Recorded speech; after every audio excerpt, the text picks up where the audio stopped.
inicio, la negociación es un elemento vital para la economía, pero no solo para este aspecto, sino que también para todo ámbito de la vida. Finalmente, todos nuestros actos llevan implícita una transacción con nosotros mismos, con nuestros compañeros, jefes, familiares, etcétera.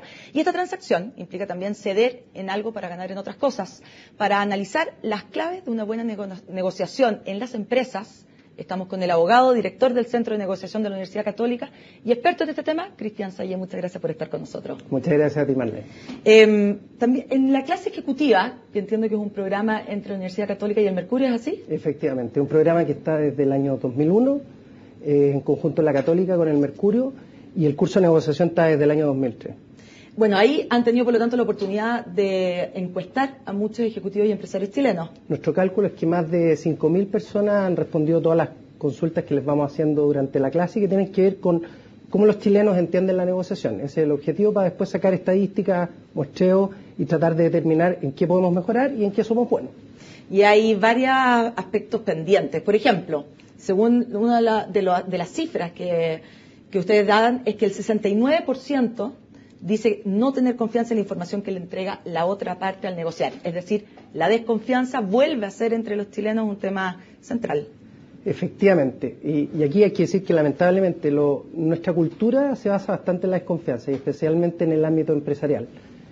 Como decías tú, casi el 70% de los chilenos pensamos que cuando estamos negociando un contrato, cuando estamos viendo una fusión entre empresas, cualquier actividad empresarial, estamos pensando que la otra parte no nos está entregando toda la información.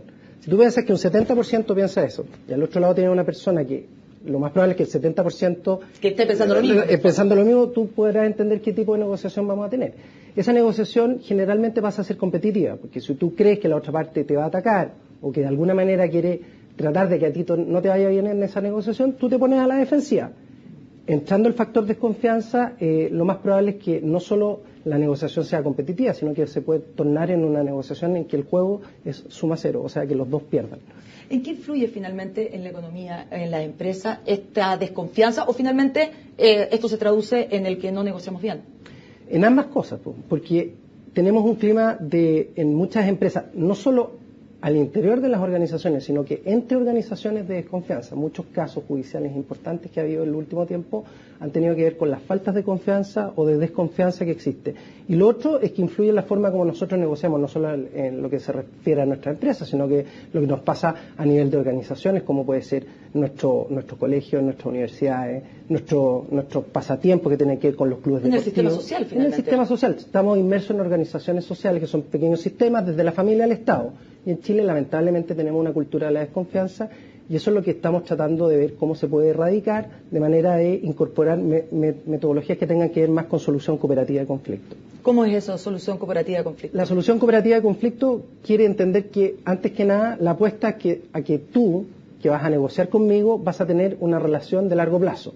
Y como vamos a tener una relación de largo plazo, eso implica que los actos que tú vas a hacer hoy y los que voy a hacer yo van a impactar en nuestros nuevos negocios que vamos a tener en el futuro. Entendiendo así la negociación, a mí me conviene, desde la perspectiva de la negociación, ser honesto, ser cabal, ocupar bien el poder en relación contigo, y a ti te conviene lo mismo respecto a mí, porque los dos sabemos que vamos a salir, entre comillas, gananciosos de esa situación, no solo ahora, sino que también en el futuro. En el fondo, no ver una negociación como una batalla, sino que como una guerra, sino que verlo como una batalla dentro de la tremenda guerra. Efectivamente, tú sabes que encuestados los ejecutivos chilenos respecto de varias posibilidades de cómo entienden y cómo ven la negociación, más de un 80% dice que lo entiende como un partido de fútbol. ¿Qué es lo que te indica eso? ¿Que es ganar o perder? Bueno, los partidos de fútbol también se empatan, pero es un ganar-perder. No, pero es un partido el que se juega. Y es un partido. Bueno, ahí tocaste un punto que es muy importante, que son las negociaciones spot o de una sola vez. Las negociaciones de una sola vez, como puede ser la compra de una casa, la compra de un automóvil, o una persona que no va a ver más, o en la cual desconfías, tú tal vez puedes ser más competitivo. Pero en negociaciones, especialmente de carácter empresarial, que toda la empresa va a seguir al interior y fuera las empresas van a seguir transando con las mismas personas, bueno, te conviene una actitud más cooperativa. O sea, ahí viene esta otra cifra, que también es de la misma clase ejecutiva, que dice que 63% dice que el no mantener buenas relaciones lo ha perjudicado en sus negociaciones futuras, es decir, tiene consecuencias. Por supuesto, las consecuencias son esas, porque después, si tú fuiste muy competitivo, la otra parte, en la próxima negociación va a entrar más asustado, más desconfiado. Si la otra parte también fue competitivo contigo, tú vas a pensar que lo mismo va a ocurrir. Entonces después ambas partes se dan cuenta que lo mejor hubiera sido tal vez ser más cooperativo o más acomodaticio en algunos aspectos de la negociación. Porque no es solo cooperar o competir, también uno en algunos aspectos se puede acomodar a ciertas situaciones porque cree que va a ser más importante la relación que el resultado. Entonces yo me acomodo. Tal vez pierdo un poco hoy, pero gano en relación si es que te dejo a ti o a la otra parte contenta con lo que está obteniendo. A mí lo que me tiene que preocupar es satisfacer tus intereses al final. Si yo satisfago tus intereses, además tengo la certeza que tú vas a cumplir el contrato en el futuro o la transacción a la cual hayamos llegado. Por supuesto. Entonces, en este aspecto es muy importante esta otra cifra que dice que el 86% al no tener un punto de retirada planificado entrega más de lo deseado. Es decir, uno tiene que tener los límites de cuánto estoy hasta dónde llego. Rápidamente, en negociación los límites son punto de partida, punto objetivo y punto de retirada. Tu punto de retirada es tu piso. Entonces, si tú no tienes fuera de la mesa de negociación una buena alternativa, quiere decir que tu piso se puede ir muy para abajo. Entonces, lo importante es establecer un piso de tal manera de que en la negociación, si yo me siento agobiado por lo que está haciendo la otra parte, me siento presionado, no terminar dando más de lo que debí dar.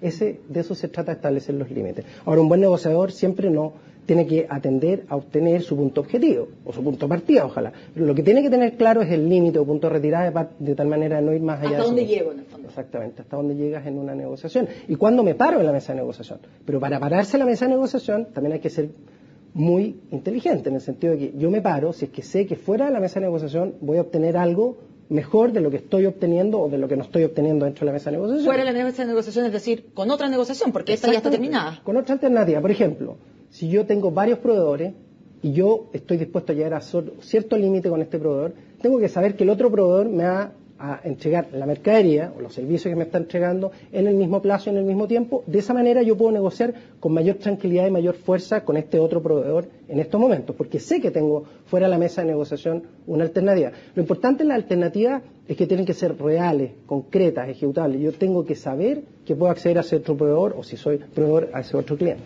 Tiene mucho de psicología y de sociología todo esto que estamos hablando. Mucho, especialmente de sociología. Sociología tiene que ver con el comportamiento de las personas, la psicología también tiene que ver con la mente humana y la negociación tiene que ver mucho con la comunicación.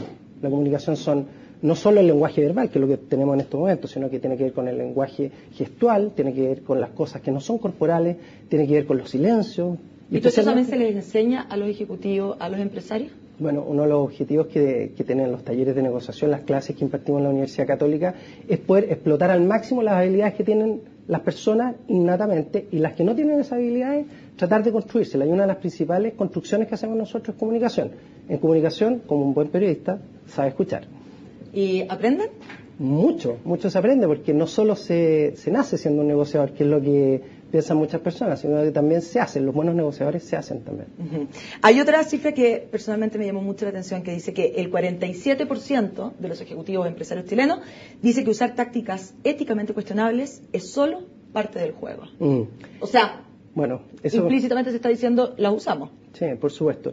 Lo que pasa es que definir lo que es ético y lo que no es ético es complejo, pero desde la perspectiva de las preguntas que hemos hecho en la clase ejecutiva, muchas personas dicen que esconder información, que no otorgar a la otra parte todas las posibilidades que tendría la negociación, que hacerlo perder en la negociación es bueno. Y muchas de esas tácticas han sido definidas por, en general, estudios objetivos como poco éticas o no apegadas estrictamente a los patrones que tiene una sociedad de mercado, aunque todos debemos confiar en todos, que es lo primero que decíamos en esta entrevista. Lamentablemente la ética tiene que ver con la falta de confianza. ¿Por qué? Porque la ética en las negociaciones dice que yo tengo que hacer a lo menos lo que yo espero que me hagan a mí. Entonces, si en una negociación yo entro nuevamente, competitivamente y desconfiadamente, yo me siento con la libertad, muchas veces, porque sé que la otra persona se va a comportar igual, de hacer comportamientos que no son necesariamente los que corresponden. Y eso nos lleva nuevamente a negociaciones muy competitivas. El no ser ético, entre comillas, también nos juega una mala pasada en las negociaciones. Conviene al corto plazo. Pero nosotros estamos finalmente pensando en el largo plazo, en mantener una buena negociación en la vida, finalmente. Así es, Marlene, porque el 95% de las negociaciones son procesos. Estamos negociando todos los días con la misma persona. Tú negocias con tu jefe, negocias con tus amigos, negocias con las personas en el colegio, en la universidad, negocias con tus compañeros de trabajo. Entonces, con un proveedor, con un cliente. Esas negociaciones son relaciones de largo plazo. Entonces, la recomendación en términos generales es que tus relaciones tienen que ser buenas. Si tú tienes buenas relaciones, garantiza que en el futuro los negocios sean más fáciles, más practicables. Perfecto, Cristian. Muchas gracias entonces por esta conversación acá en Agenda Económica. Gracias a ti, Marlene, por convidarme. Y con esta entrevista entonces terminamos este primer día de la Semana en Agenda Económica. Como siempre, los invito a seguir junto a CNN Chile.